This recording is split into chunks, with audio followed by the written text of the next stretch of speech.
മോണില്ലെങ്കിൽ ഞങ്ങളാണ് പഴയത്ത് ചൂരമല ഫസ്റ്റ് പോണത്.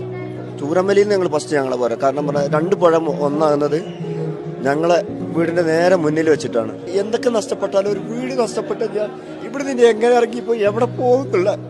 നമ്മൾ നിൽക്കുന്നിടത്ത് നമ്മൾ ഓടുന്നിടത്തൊക്കെ ഇളകുന്നത് പോലെയും നമ്മളെ പിന്നാലെ ബാക്കിലുണ്ടോന്ന് വരും ഒക്കെയാണ്.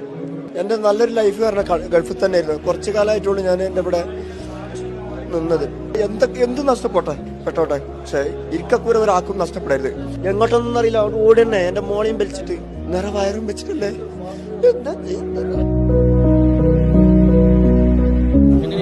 ശബ്ദമായിരുന്നു ആ സമയത്ത്.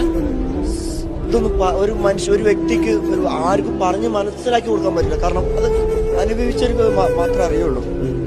അതാണ് അതിന്റെ സ്ഥിതി പറഞ്ഞാൽ നമ്മൾ നിൽക്കുന്നിടത്ത് നമ്മൾ ഓടുന്നിടത്തൊക്കെ ഇളകുന്നത് പോലെയും നമ്മളെ പിന്നാലെ ബാക്കിലുണ്ടോന്ന് വരും ഒക്കെയാണ്. എന്തൊക്കെ നഷ്ടപ്പെട്ടാലും ഒരു വീട് നഷ്ടപ്പെട്ട